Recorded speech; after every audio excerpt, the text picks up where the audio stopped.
네, 안녕하세요. 중졸 검정고시 과학의 김순초입니다.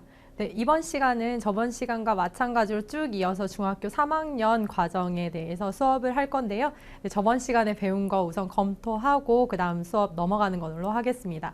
자, 저번 시간에 배웠던 내용은요, 산과 염기 단원이었어요. 그래서 여러 가지 화학 반응이라고 하는 거에서 산과 염기 그리고 산화반응과 환원 반응에 대해서 배웠습니다. 산의 특징, 염기의 특징 기억하고 계시죠? 그리고 그 두 가지가 만났을 때 중화 반응을 한다라고 하는 거. 알자 이온 반응식 수소 이온과 수산화 이온이 만나면 물이 생성한다라고 하는 거. 그리고 최대로 반응을 했을 때 중화점에 이르렀을 때 온도가 높아진다. 지시학의 색이 변화한다라고 하는 거 기억해 두시고요. 주변에 있는 산화 환원 반응들 기억해 주시면 좋을 것 같아요. 그리고 산화라는 뜻, 환원이라는 뜻, 어떤 것에 의해서, 산소에 의해서 그렇게 진행이 된다라고 하는 거. 거기에다가 플러스 뭐가 더 더해져야 되죠? 산화제와 환원제의 개념까지 화학 반응식 내에서 그 두 가지를 찾을 수 있으면 여러분이 공부를 열심히 한 게 됩니다. 그리고 마찬가지로 주변에서 산화 환원 반응에 얘는 무엇이 있다라고 하는 것까지 기억해 주시면 좋을 것 같습니다. 네, 이번 시간 그대로 이어서 갈 건데요. 중학교 3학년 과정의 마지막 단원인 유전과 진화, 생물 영역에서 유전과 진화라고 하는 단원과 맨 마지막 단원, 3학년의 마무리죠. 과학과 인류 문명 아주 잠깐 하고 넘어가도록 하겠습니다. 우선 그러면 유전과 진화에 대해서 알아볼 건데요. 유전에 가장 먼저 떠오르는 그 인물 기억하고 계시죠? 멘델이라고 하는 사람인데요. 멘델이라고 하는 사람 때문에 유전이라고 하는 거를 우리가 좀 더 알게 된 계기가 되었습니다. 자, 그러면 멘델의 유전부터 차례대로 살펴보도록 하겠습니다. 원래 멘델이라고 하는 사람은요, 유전학자가 아니었어요. 원래 수도원에서 살고 있는 사람이었는데요. 그 사람이 주변에 있는 완두콩을 가지고 연구를 하기 시작을 합니다. 그런데 이 완두콩을 보니까 어떤 거는 둥글기도 하고 어떤 거는 주름지기도 하고 어떤 거는 노란색이기도 하고 어떤 것은 녹색이기도 하고 그래서 이것들을 전부 다 계속 연구를 거듭해서 유전을 발표를 하게 됩니다. 어떤 내용에 대해서 발표를 하게 됐는지 차례대로 살펴보도록 할게요.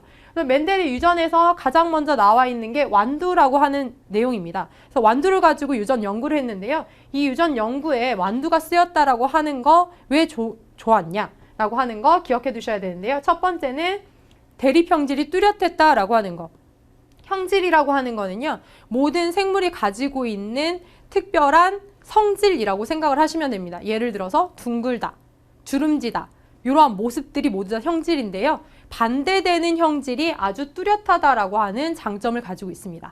그리고 두 번째는 한 세대가 매우 짧아서요. 완두의 그 다음 세대를 연구하기가 너무너무 쉬웠어요. 그렇기 때문에 여러 번 실험을 거듭할 수 있었다라고 하는 점. 그리고 세 번째는 자손의 수가 많아요. 한번 콩을 수확하게 되면 아주 많은 수의 콩을 수확할 수 있기 때문에 확률적으로 더 높게 됩니다. 그리고 네 번째, 이 완두를 재배하기가 너무너무 쉬웠어요. 그렇기 때문에 실패 확률이 적기 때문에 만들어지는 완두의 수도 많아지고 실험하기가 편했겠죠. 그 다음 거는요. 자가수분과 타가수분이 모두 가능했다라고 나와 있는데요. 이거는 뒤에 있는 용어로 같이 한번 정리해 보도록 하겠습니다. 멘델의 유전을 알려면요. 용어를 잘 아셔야 돼요. 그래서 용어를 제가 정리를 해놨는데요. 이 용어 말고도 여러분이 알고 있는 다른 용어들까지 같이 더해서 적어 놓으시면 좋을 것 같아요. 자, 유전이라고 하는 건요. 세대를 거듭해서 번식을 하는 그러한 과정들을 모두 다 포함을 하는 건데요. 그 과정 중에 가장 중요한 거, 아까 말씀드렸던 대립형질이라고 하는 유전 용어를 잘 기억을 하셔야 됩니다. 예전에는 유전자라고 하는 개념이 없었고요. DNA라고 하는 개념이 없었기 때문에 유전자와 대립형질은 동일하게 보고 연구를 하기 시작을 했습니다. 그래서 대립형질이라는 건 뭐냐면요. 같은 종류의 특성에 대해서 뚜렷하게 대비되는 형질이라고 생각을 하시면 됩니다. 모양이라고 만약에 표현을 하면요. 모양이라는 형질을 가지고 있다. 그런데 이 형질 중에 하나는 둥글다. 그리고 얘랑 뚜렷하게 대비되는 형질인 주름지다. 이러한 거를 대립형질이라고 표현을 합니다. 실제로 이제 유전자 DNA가 나중에 발표가 되고 나서는요. 이 형질을 뭐라고 표현을 하냐면 모든 세포 안에 들어있는 한 쌍의 유전자, 그러니까 한 쌍의 염색체 안에 들어있는 똑같은 위치에 있는 이 대립 유전자에 속하는 대립 형질이라고 표현을 합니다. 이 대립 유전자가 하나는 둥글고 하나는 주름지다 라고 이렇게 표현을 하게 됩니다. 그래서 이제 앞으로는 대립 유전자로 설명을 할 거예요. 자, 우선 두 번째 나와 있는 거를 설명해 드리도록 하겠습니다. 표현형과 유전자형입니다. 표현형이라고 하는 건요, 아까 모양으로 설명을 했듯이 둥글다라고 하는 이러한 형질, 그리고 주름지다라고 하는 이러한 형질, 내가 눈으로 봤을 때 직접 둥글구나, 그리고 주름지구나, 이렇게 겉으로 표현할 수 있는 형질을 표현형이라고 표현을 합니다. 그런데 이제 우리가 이거를 계속 거듭해서 세대를 관찰을 해야 되기 때문에 좀 더 편리한 기호를 쓰기 시작을 했어요. 그래서 이 표현형을 간단하게 나타낼 수 있는 기호를 써서 사용을 하는 유전자형을 사용하도록 하겠습니다. 자, 둥글다라고 하는 표현을 어떻게 표현을 할 거냐면요, R을 사용을 할 거예요. 라지 R, 대립 유전자니까요, 두 가지죠. 두 개를 이렇게 표현을 할 거고요. 유전자형. 주름지다는 스몰 r, 스몰 r 이런 식으로 표현을 할 겁니다. 그래서 위에는 표현형, 아래는 유전자형. 그래서 표현을 할 때는 거의 유전자형으로 표현을 하게 됩니다. 자, 그리고 나와 있는 순종과 잡종이 있는데요. 여러분 많이 들어보셨을 거예요. 근데 과학 용어에만 이렇게 대입을 시킨 거예요. 너무 어렵게 생각하지 마시고 순종, 하나의 똑같은 무언가, 잡종, 무언가가 섞였을 거야 라고 생각을 하시면 되는데요. 그 무언가가 뭐냐면 유전자라고 생각을 하시면 됩니다. 두 가지의 유전자가 똑같은지 아니면 다른지, 그러면 제가 유전자형으로 한번 표현을 해볼게요. 자, 순정이라고 하는 거는 대립 유전자의 구성이 같은 개체라고 했으므로 내가 라지 R을 썼으면은 그 다음 것도 라지 R로 표현이 되고요. 그 다음에 스몰 R로 썼을 경우에는 그 다음 것도 스몰 R로 표현이 됩니다. 이러한 것들을 순종이라고 표현을 합니다. 그럼 잡종은 어떻게 표현을 할까요? 유전자형으로. 네, 라지 R을 썼을 경우에 하나는 스몰 r을 사용을 하면 잡종이 되게 됩니다. 그래서 이거를 기억해 주시면 되고요. 제가 만약에 이런 식으로 표현을 해서 계속 맨델이 유전 연구를 거듭을 했다. 그런데 한 세대를 거듭하고 그 다음 세대를 계속 거듭하게 하기 위해서는 뭘 해야 되냐면 번식의 한 과정을 지나쳐야겠죠. 그 번식의 한 과정으로 쓰이는 게 수분이라고 하는 겁니다. 한 생물체 내에, 한 식물체 내에 암술과 수술이 있잖아요. 그 암술과 수술, 한 개체 내에서 암술과 수술끼리 만나게 하는 그러한 수분 과정을 거치는 게 자가수분이라고 말을 한다면, 보통 우리가 자연적으로 났을 때는 이러한 경우가 더 많죠. 암술과 수술, 다른 개체 내에 암술과 또 다른 개체 내에 수술이 만나서 번식을 하는 그러한 과정을 거치는 타가수분이라는 게 모두 가능하다. 네, 아까 기억하시죠? 이러한 용어를 잘 기억을 하시면 그 다음 법칙으로 넘어가는데 쉬우실 건데요. 이걸 다 못 외웠다고 해서 그 다음 걸로 넘어가지 말자라고 생각하지 마시고, 저도 이러한 거는요, 계속 반복을 하면서 기억을 했으니까요. 뒤에 나오는 내용을 검토를 하면서 그게 뭐였지? 순종이 뭐였지? 잡종이 뭐였지? 다시 앞으로 넘어와서 용어들을 정리를 하시는 게 훨씬 더 여러분에게 쉬울 거라고 생각을 합니다. 자, 그 상태로 두고 저는 맨델이 정리한 법칙으로 넘어가도록 하겠습니다. 맨델이 정리한 법칙은요, 총 3가지예요. 사실은 법칙으로 남아있는 거는 2가지인데요. 우열의 법칙은 맨델의 법칙에는 속하지 않지만 맨델의 법칙을 설명하기 위해서는 꼭 있어야 되는 것이다. 우열이라고 하는 거 기억을 하셔야 되는데요. 아까 제가 용어 중에 우성과 열성을 설명을 하지 않았어요. 왜냐하면 우열의 법칙을 설명할 때 나오기 때문에. 자, 그럼 우열의 법칙은 무엇이냐? 순종의 대립 형질끼리 교배했을 때 잡종 1대에서 표현되는 형질이 우성이라고 표현하고요. 그리고 표현되지 않는 형질을 열성이라고 한다. 우성이라고 해서 뛰어나다, 열성이라고 해서 뛰어나지 않다, 이러한 뜻이 아니라 잡종 1대에서 나타나느냐, 나타나지 않느냐를 두고 우성과 열성으로 나누는 이러한 법칙을 우열의 법칙이라고 한다. 그럼 예를 들어서 설명을 할게요. 자, 첫 세대를 어버이 세대라고 합니다. 그리고 그 어버이 세대를 교배해서 나타난 그 첫 번째 세대를 잡종 1세대라고 표현을 하는데요. 이때 마찬가지, 자, 대립 유전자 순종으로 존재하죠. 대립 유전자 순종으로 존재합니다. 자, 라지 R, 라지 R.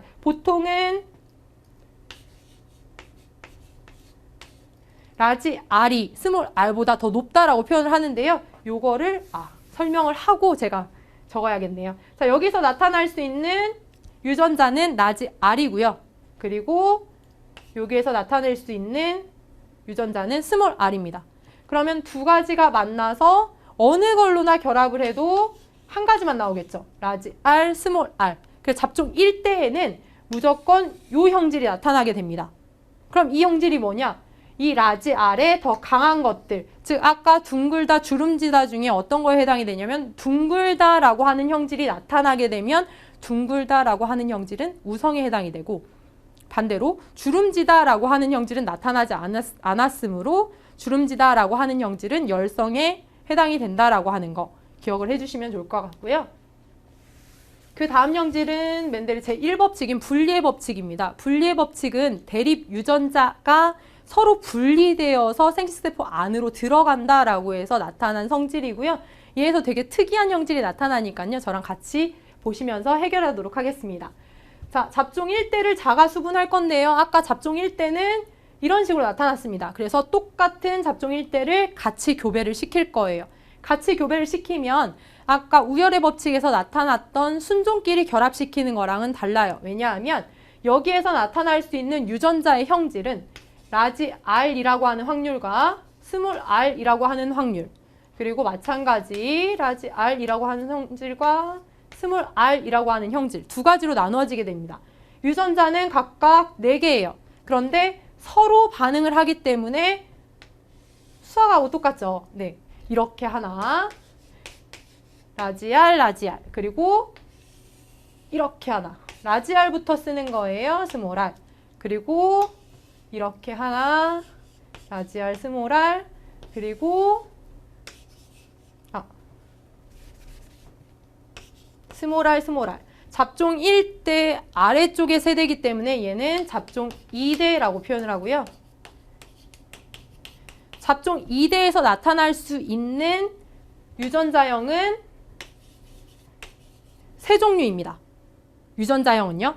그런데 여기에서 표현형은 달라요. 표현형은 우성과 열성으로 나누어지게 되는데요. 라지 R을 제가 만약에 라지 R을 둥글다라고 하는 둥근 형질로 표현하겠습니다. 그리고 스몰 r을요, 주름지다라고 하는 주름진 형질로 표현을 할 거예요. 그러면 요 형질은 아까 잡종 1대에서 나타난 대로 우열의 법칙에 의해서 둥근 형질이 되고요. 그리고 얘는 자동적으로 순종이기 때문에 둥근 형질에 해당이 됩니다. 그런데 스몰 r은 주름진 형질에 해당이 되죠. 유전자형으로 했을 때는 분명히 세 종류의 유전자형이 나타났는데 표현형으로 나타나니까 두 종류만 나타나요. 비율을 한번 볼까요? 비율은 3대 1로 나타나게 됩니다. 그래서 우성 대 열성의 비가 3대 1로 항상 일정한 비율로 나타난다. 분리의 법칙에서 나타날 수 있는 현상입니다. 잘 기억해 주시면 좋을 것 같아요. 자, 그 다음 세 번째 법칙은요. 자, 독립의 법칙이라고 하는 건데요. 얘는 한 가지 형질로만 설명하지 않아요. 자, 두 가지 형질을 합합니다. 어떤 형질? 자, 둥근 형질, 주름진 형질, 모양 하나, 황색, 녹색, 색깔 하나. 두 가지 형질을 같이 한 상태에서 계속 교배를 시켜서 확률을 한번 살펴보게 되는 거죠. 그래서 독립의 법칙이라고 하는 거를 정의를 한번 읽고 설명을 드리면요.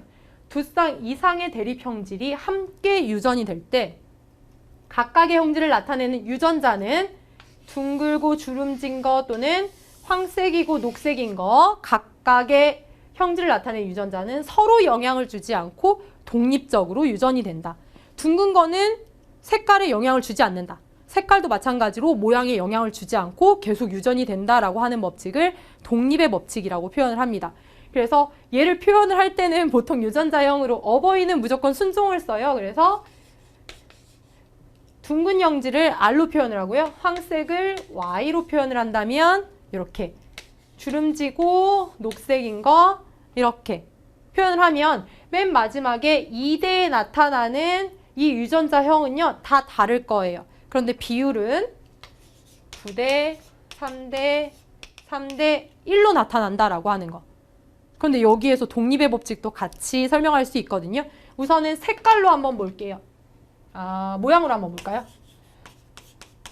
자, 모양으로 보면 둥근 것끼리만 이을게요. 둥근 것끼리 비율 12, 주름진 거 4, 약분하면 3대 1. 분리의 법칙과 똑같이 나타나죠.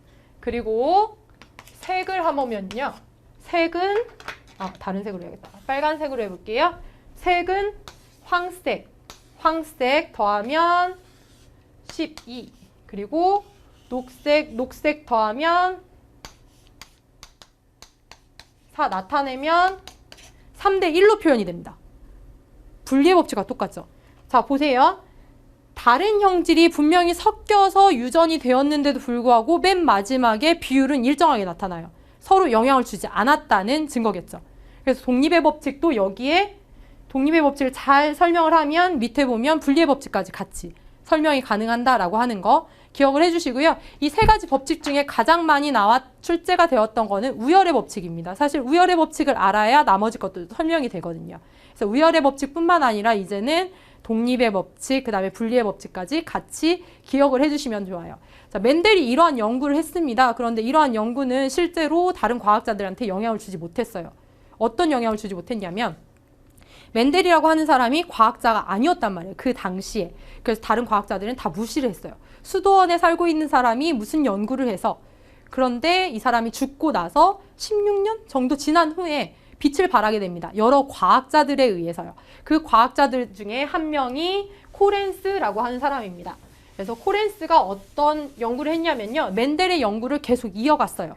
이어가다 보니까 멘델의 법칙과 다르게 어긋나는 법칙들이 설명이 되더라는 거예요. 무엇을 가지고 설명을 했냐면 분꽃을 가지고 실험을 하기 시작을 합니다. 그런데 분명히 말했어요. 순종 1세대, 순종의 어버이끼리 교배를 하게 되면 잡종 1대에는 그 중간 형질이 나타나도 우열의 법칙에 따라서 둘 중에 하나의 형질이 나타나게 된다라고 하는 것을 설명을 했어야 되는데 분꽃을 가지고 설명을 하다 보니까 붉은색과 흰꽃의 분꽃을 가지고 교배를 했더니 붉은색이나 흰색이 나타나는 게 아니라 분홍꽃이 나타나게 돼요. 중간 형질, 딱 중간 형질. 이거를 다른 말로 이제 칭하기 시작했죠. 그것을 중간 유전이라고 표현을 합니다.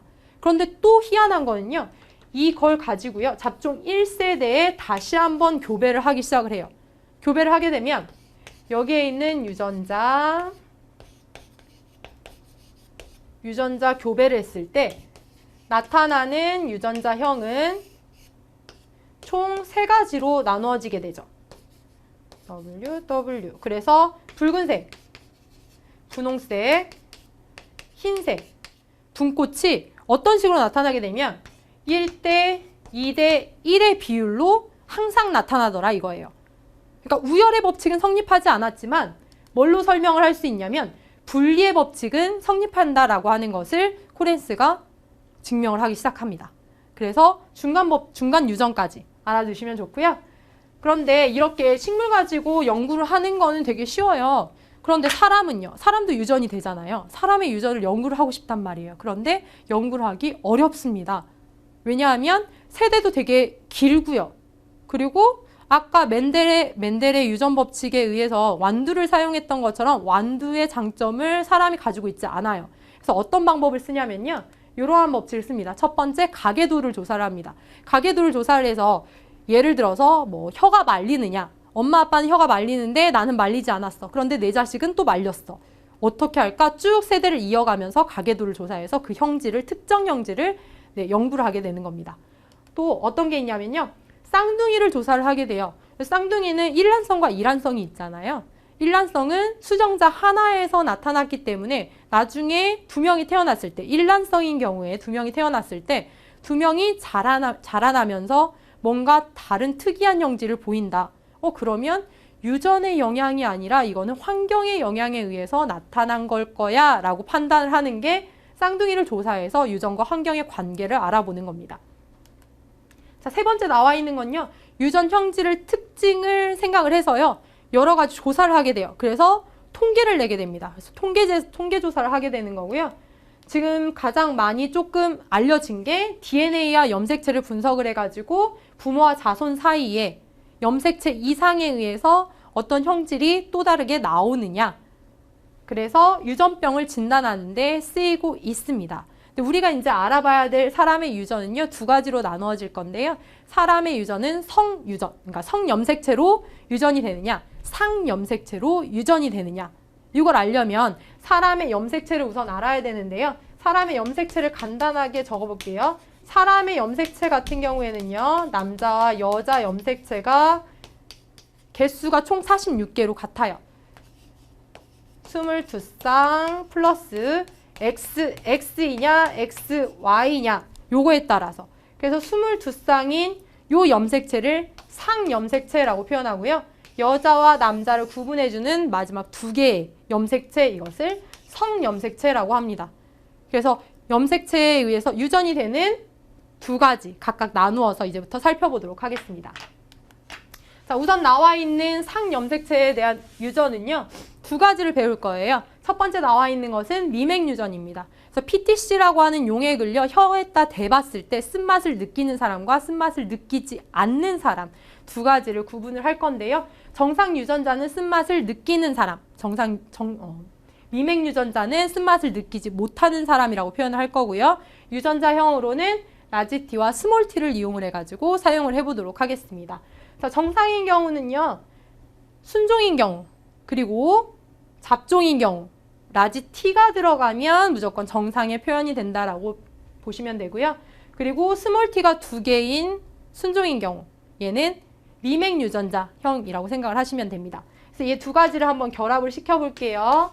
정상 유전자와 미맥 유전자를 교배를 시키면 여기에서 T 그리고 스몰 t, 이 첫 번째 나오는 요 형질이 우성이라고 했잖아요. 이 우성 정상 유전자에 표현이 되고 있네요. 네, 이렇게 이해를 하시면 되고요. 그 다음 나와 있는 상염색체에 의한 유전은요, 아주 많이 나왔던 유전이에요. ABO식 혈액형 유전이라고 해서요, 두 가지 대립 형질에 의해서 유전 형질이 나누어지는 게 아니라 세 가지에 의해서 나누어지게 됩니다. A라고 하는 거랑 B라고 하는 거랑 O라고 하는 거. 그럼 우성과 열성은 어떻게 나누어지냐? A, B는 동일하게 보고요. A, B가 O에 비해서 조금 더 우세하다라고 표현을 합니다. 자, 그래서 여러분이 알고 있는 나의 혈액형 잘 보시고요. 이 혈액형을 우리가 A형이라고 이제부터 알았다면 이거를 유전자형으로 표현하면요. A형은 A와 대립 유전자이기 때문에, 그쵸? 두 개로 표현되니까 AA와 AO로 표현되고요. B형은 BB와 BO로 표현됩니다. 그리고 AB형은 그대로, O형은 OO형으로 표현이 돼요. 자, 요거에 대한 유전은요, 제가 문제를 풀면서 같이 확인을 해보도록 할게요. 자, 그 다음 성염색체에 의한 유전입니다.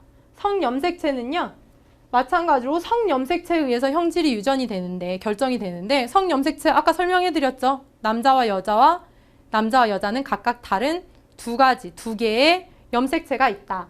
그래서 남녀 차이가 있는 게 사실이고요. 여자 같은 경우에는 끝에 XX, 그리고 남자의 경우는 XY. 그러니까 앞에 있는 염색체는 영향을 주지 않는다는 뜻이에요. 뒤에 있는 염색체만 영향을 줍니다. 그럼 딱 두 가지로 나누어지죠. X 염색체에 의한 것이냐, 또는 Y 염색체에 의한 것이냐. X 염색체에 의해서 유전이 되는 거를요, 반성 유전이라고 표현을 하고요. 그 다음에 Y 염색체에 의해서 유전이 되는 현상을 한성 유전이라고 합니다. 저와 같이 수업할 내용은요, X 염색체에 의해서 유전이 되는 현상, 요거를 설명해 드리도록 할게요. 자, X 염색체에 의해서 유전이 되는 현상, 반성 유전이라고 표현을 하고요. 그렇기 때문에 형질을 결정하는 유전자는 X 염색체 위에 있습니다. X 염색체 위에. 남녀에 따라서 나타나는 비율이 달라요. 왜냐하면 여자는 X가 두 개 있죠. 남자는 X가 하나 있습니다. 그걸 잘 기억을 해주시면 돼요. 자, 요거에 대한 유전은요, 두 가지로 나누어지게 됩니다. 생맹과 혈우병이라고 하는 것이 나타난다라고 하는 거.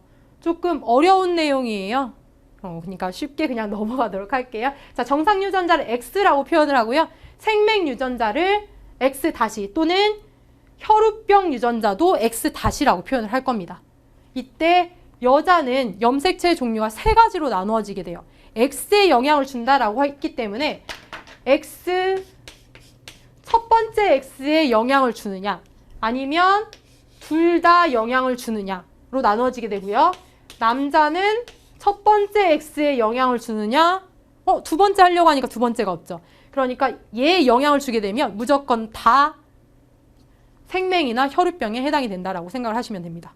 그러면 생맹부터 표현을 한번 해볼게요. 여자의 경우는요. XX로 표현되는 자체는 정상입니다. 그런데 X 하나에만 생맹 유전자나 혈우병 유전자가 속해 있는 경우에는요. 숨어있다라고 해서 보인자라고 표현을 해요. 그래서 실제로는 정상입니다. 정상으로 보이나 자손에 영향을 줄 수 있는 유전자를 가지고 있다라고 생각을 하시면 됩니다. 그리고 두 유전자의 생맹 유전자나 혈우병 유전자를 가지고 있을 경우에는 얘는 걸렸다라고 표현하시면 되겠고요. 자, 남자 같은 경우는 XY라고 하는 유전자 내에요. X에 영향을 주지 않는 정상 유전자가 있을 경우에는 정상이고요. X가 하나밖에 없기 때문에 보인자 없어요. 숨어있는 거 없습니다. 그러면 바로 영향을 주는 생맹 유전자나 혈우병 유전자가 들어가게 되면 바로 생맹과 혈우병에 걸렸다라고 표현을 하게 됩니다. 그래서 남자보다는 여자의 확률이 조금 더 낮게 되겠죠. 네, 성염색체에 의한 유전입니다. 자, 염색체는 여기까지 마무리를 할 거고요. 그 다음에 이제 진화를 넘어갈 건데요. 진화에 대한 내용은 사실 쭉 읽어보면 이해가 되지 않는 내용이나 혼동이 되는 내용이나 이거 잘 이해가 안 되는데 어떻게 이해하지? 왜냐하면 글로만 써 있기 때문에 그럼 글로만 쭉 읽어주시면 돼요. 너무 어렵다고 생각하지 마시고요. 자, 진화라고 하는 거 간단히 살펴보겠습니다. 진화라고 하는 거는 오랜 세월 동안 생물이 여러 세대를 거치면서 환경에 적응해서 변해온 현상을 진화라고 표현을 합니다. 그래서 진화의 증거는 여러 가지가 있어요. 여러 가지 차례대로 한번 살펴볼게요. 첫 번째 증거는 화석상의 증거입니다. 어떻게 빼도 박도 못하는 그런 상황이죠. 화석으로 증명을 하니까요. 자, 첫 번째 시조새의 화석인데요. 시조새는 파충류와 조류의 사이에 있는 관계라고 표현을 하죠. 진화하는 중간 단계. 왜냐하면 시조새 같은 경우에는 화석에서 발견이 됐는데 이빨과 발톱이 있다. 그럼 이거는 파충류의 특징이에요. 그런데 또 시조새에는 부리와 날개와 깃털이 있다라는 게 화석상에서 발견이 됐다는 거예요. 얘는 조류의 특징이다. 따라서 파충류에서 조류로 이렇게 진화해가는 사이에 있는 시조새의 화석을 보고 어떤 물질이 진화했다라고 표현을 하는 거고요. 그리고 말의 화석은 옛날부터 쭉쭉 살펴보니까 말의 화석이 점점 몸이 커지고 발가락 수가 줄어든 것을 볼 수 있다라고 하는 거 정리할 수 있고요. 그 다음에 비교 해부학상의 증거라고 하는 건요. 얘가 가장 많이 헷갈릴 거예요. 상동, 상사, 흔적 너무 헷갈리는데 그냥 편히 읽어볼게요. 자, 상동기관이라고 하는 건요. 기원이 달라요. 그런데 구조와 기능이 같습니다. 어떠한 일을 한번 살펴볼까요? 얘를 천천히 살펴보도록 하겠습니다. 네, 사람의 팔요. 그리고 새의 날개요.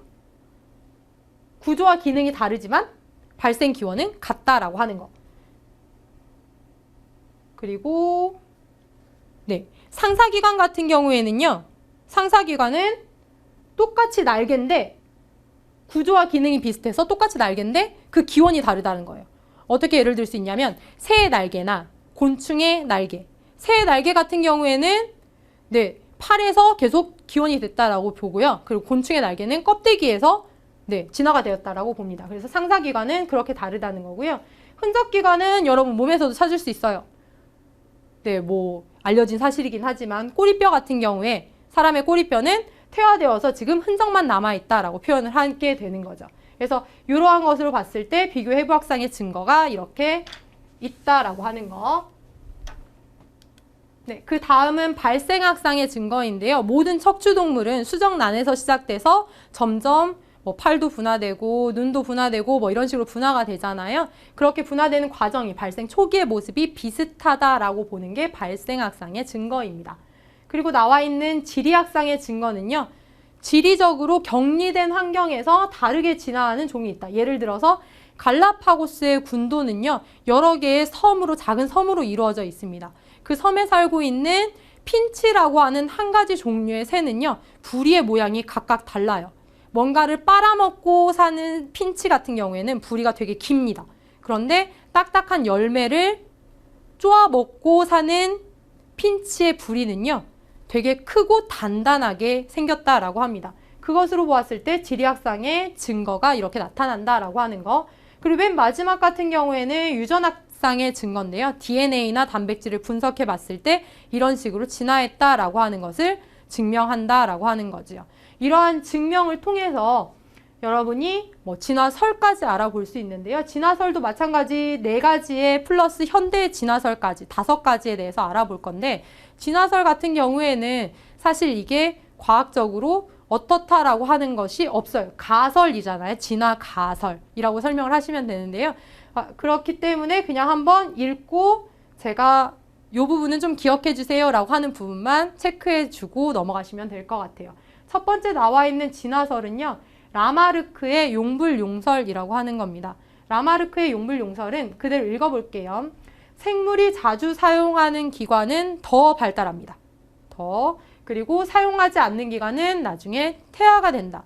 그래서 후천적으로 나중에 형질이 변화가 된다라고 주장을 한 게 라마르크의 용불용설입니다. 그런데 현재는 얘는 환경에 의해서 나중에 변화가 됐다라고 표현을 해서요. 진화설에서 점점 빠지는 추세로 나가고 있고요. 그 다음 나와 있는 다윈의 자연선택설입니다. 얘는 좀 기억을 해두셔야 되는데요. 이 과정이 되게 중요해요. 볼게요. 자연선택설이라고 하는 건요. 생존에 유리한 형질을 가진 개체가 나중에 살아남아서 계속 번식을 한다라고 하는 과정입니다. 그래서 예를 들어서 이러한 거. 옛날엔 나방이 흰 나방하고 검은 나방 2가지가 있었어요. 깨끗한 환경에 있을 때는 검은 나방이 많이 노출이 되기 때문에 많이 잡아먹혀서 많이 죽어나갔다라고 합니다. 그런데 산업화가 지속됨에 따라서 공기가 탁해지고 그리고 까만 연기에 의해서 이 검은 나방이 살게 되고 흰 나방이 오히려 죽게 되는 이러한 현상이 나타났다라고 해요. 어떤 과정을 거치냐면요. 자, 생물들이 많이 생산하게 되죠. 그러니까 많이 태어나게 됩니다. 많이 태어나게 됐을 때 그 중에 변이가 나타나게 돼요. 검은 나방, 이런 것들 나타나게 됩니다. 그래서 흰 나방과 검은 나방이 경쟁하게 돼요. 경쟁하게 되다가 결국에 흰 나방이 많이 죽게 되죠. 적자 생존, 죽게 되면 나중에 검은 나방만 남게 된다. 자연에 의해서 선택이 된다라고 하는 거. 그래서 다윈이 주장했던 자연선택설은 이러한 우리 실생활과 같이 연결이 되고요. 그리고 과정 한 번만 알아두시면 좋을 것 같습니다. 자, 세 번째 나와 있는 더프리스의 돌연변이설 같은 경우에는요. 달맞이꽃 중에 갑자기 왕달맞이꽃. 그러니까 자연에서 나타나지 않았던 새로운 물질, 돌연변이가 나타나서 그 형질에 의해서 자손에게 계속 유전이 된다라고 하는 그러한 가설이고요. 그 다음에 격리설은 아까 그거랑 비슷하다고 보면 돼요. 핀치? 기억나시죠? 그래서 지리적으로 격리에 의해서 떨어져 있던 다른 생물들은 서로 다른 생물로 진화하게 된다. 부리의 모양이 달라진다거나 이렇게 변화하게 된다라고 하는 게 격리설입니다. 그런데 현대 진화론은요. 아까 용불용설만 제외하고 나머지 3가지 이론을 종합하여 설명하고 있습니다. 그래서 따로따로 알아두시는 것보다는요. 지금 현대 진화론은 3가지를 같이 종합해서 설명하고 있다라고 하는 걸 기억해 주시면 좋을 것 같습니다. 자, 진화설은 여기까지 끝났고요. 마지막으로 나와 있는 게 생물의 종입니다. 생물의 종. 그래서 생물의 분류라고 하는 거를요. 기본 단위를 살펴보면 종이라고 하는 거예요. 생물의 기본 단위는 종이다. 그래서 예전에 기출문제에 얘가 한번 나왔었어요. 생물의 분류의 가장 기본 단위는 무엇이냐? 종이다. 그럼 그 종 위에 뭐가 있느냐? 종 위에 속이 있고 이런 식으로 쭉. 많이 알아보신 분들은 종속, 과목, 강문계 이런 식으로 개가 가장 위에 있다. 그래서 얘가 가장 큰 범위, 가장 작은 범위가 종이다라고 하는 거. 이러한 분류 단계에 의해서 생물이 분류가 됐다면 큰 생물로 분류를 하면요. 큰 생물, 우리 주변에 있는 그러니까 지구에 살고 있는 모든 생물들을 5개의 개로 나누었다라고 하는 거죠. 여러분이 알고 있는 식물계, 동물계를 포함한 총 5가지인데요. 이 5가지 모르는 것만 한번 살펴볼게요. 자, 원핵 생물계 쉽게 생각해서 세균이라고 생각을 하시면 돼요. 가장 기본, 가장 뒤처진, 그런데 핵막이 없어가지고 핵이 뚜렷하게 보이지 않아요. 핵이 없다라고 표현되기도 하고요. 그리고 원생 생물계, 핵이 기본 하나이면서 가장 기본적인 단세포 생물들, 알고 있는 거 유글레나 이런 것들, 또는 뭐가 있을까요? 핵이 하나이면서 조금 더 구체적인 거, 미역, 다시마 이런 바다에 살고 있는 갈조류, 홍조류 이런 것들이 전부 다 원생 생물계에 속하게 됩니다. 그리고 균계는요, 포자로 번식하는 것들인데요. 왜 얘네들하고 떨어뜨려 놨냐면, 식물과 동물에서 떨어뜨려 놨냐면 다른 거에 공생해서 살아가요. 그렇기 때문에 균계를 따로 떨어뜨려 놨습니다. 그래서 총 5개로 나누어진다라고 하는 거. 그럼 지금까지 배운 내용을 토대로 문제를 풀기 전에 마지막까지 마무리를 할 거예요. 마지막 단원은 3학년 마지막 단계, 과학과 인류 문명 단계입니다. 과학과 인류 문명 단계는요, 그냥 쉽게 읽어가시면 돼요. 과학은 인류를 발전시켰다. 그리고 지금 생활에도 이용되고 있는데 첨단 과학으로 발전하고 있다. 그리고 여러 분야와 통합되어서 발전하고 있다. 그런데 이 과학은 좋은 기능도 있지만 안 좋은 기능도 있다. 라고까지만 알아두시면 좋을 것 같습니다. 자, 문제를 통해서 한번 살펴볼게요. 자, 사람의 혀말기 유전 가계도입니다. 상염색체를 통해서 유전되는 경우이고요. 아버지와 어머니, 혀를 말 수 있는 아버지와 혀를 말 수 없는 어머니 사이에서 태어난 자녀가 모두 혀를 말 수 있었다. 모두 혀를 말 수 있었다. 이와 관련된 유전 법칙은 이라는 문제입니다. 이 법칙은 제1세대에서 나타나는 형질이 우성이다라고 하는 우열의 법칙입니다. 자, 다음 문제는요. 혈액형 문제 많이 나왔었다고 했죠. 그래서 한번 풀어보려고요. 자, 혈액형이 A, B형인 자녀가 태어날 수 없는 부모의 혈액형을 표현하려고 합니다. 그런데 중요한 거 있죠? 돌연변이는 없다. 예전에 기출된 문제예요. 풀어볼게요. 자, 죄송합니다. 자, A, B형에서 유전자 A, B고요. 분리된 유전자 A, B입니다. 나타날 수 있는 자녀의 혈액형은요. AA 그리고 AB, 반대로 해도 AB, 반대로 하면 BB. 따라서 A형, AB형, B형 3가지 나타날 수 있죠. 자, 2번 풀어볼게요. A, B형에서 나타날 수 있는 거 A, B. 자, A형에서 나타날 수 있는 거 얘는 조금 헷갈리는데요. 자, A일 경우도 있고요. A, O일 경우가 있습니다. 자, 위에 거부터 풀어볼게요. 위에 거부터 풀면요.